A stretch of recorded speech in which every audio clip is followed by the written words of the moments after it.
Welcome back to the Megalo Market. Some of you may recognize this little mom and pop store from our sketchy micro cytomegalovirus sketch. In that scene, we had a cans-only recycling bin off to the side to represent ganciclovir. Well, as you'll see soon, ganciclovir and the other agents used to treat CMV infections will take center stage this time.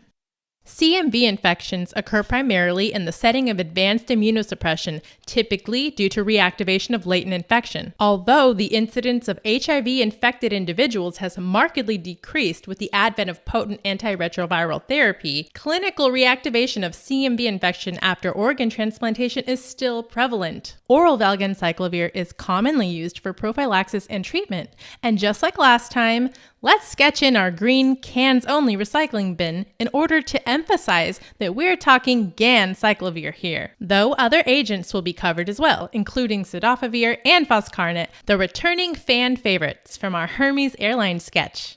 Let me get you into the exam mindset here. A man walks into the ER complaining of progressive visual impairment. He's non-compliant with his antiretroviral medications and his CD4 count is less than 50. This is the classic CMV scenario, which often includes an emphasis on CMV retinitis. The woman holding that likely preservative-ridden frozen pizza is highlighting the classic hemorrhages and infiltrates seen on examination of the retina. CMV infection can involve retinitis, esophagitis, and central nervous system involvement. And remember, on an exam, the scenario will likely involve a patient with CD4 counts less than 50, as represented by the 50 items or less sign. Convenient. All right, let's cover ganciclovir's mechanism of action. Ganciclovir will be represented by cans, of course. See the display in the back of the store? I know what you're thinking. Those cans have a striking resemblance to nucleoside bases, right? Well, take a close look and you'll see that they're also labeled with a G, indicating that ganciclovir is a guanosine analog. Sound familiar?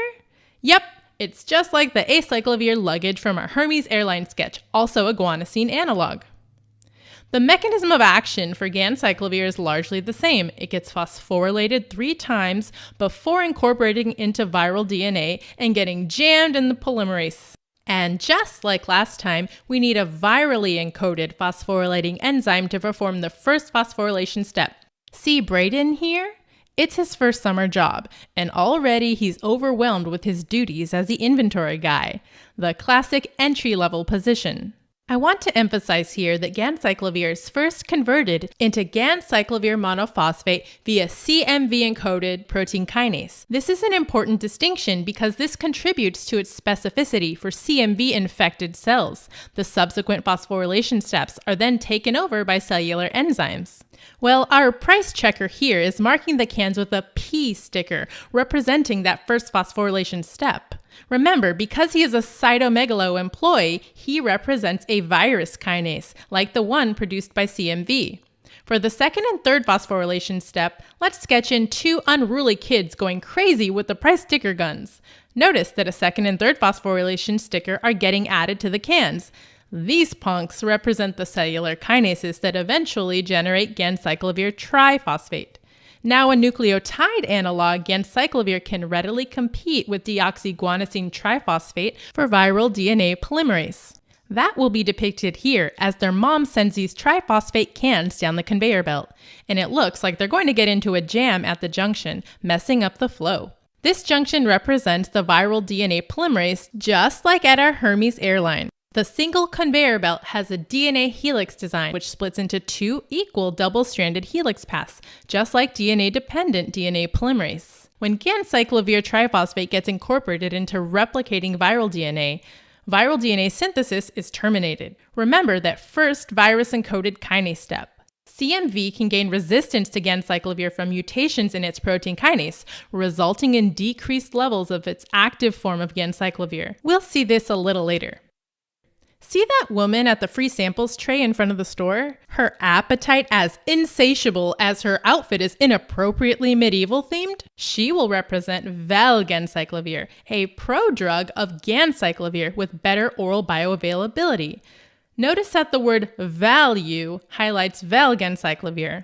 And she is tossing one of the samples into her mouth in order to emphasize increased bioavailability, which is also indicated by the available sign with upward arrows.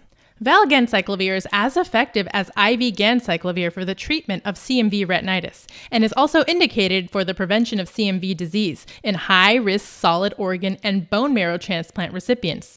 Let's sketch in the meat department in the back with organs on ice, the recurring sketchy symbol for our organ or bone marrow transplant.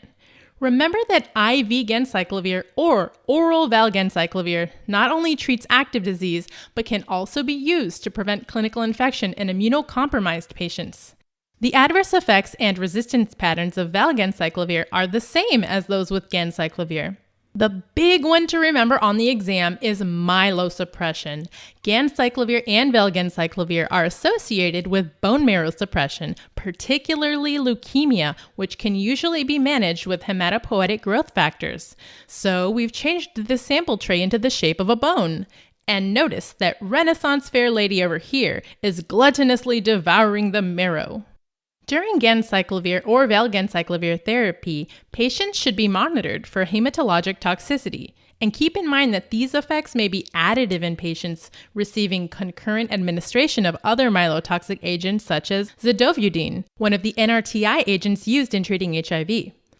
Oh, I recognize her now. It's Isolde, representing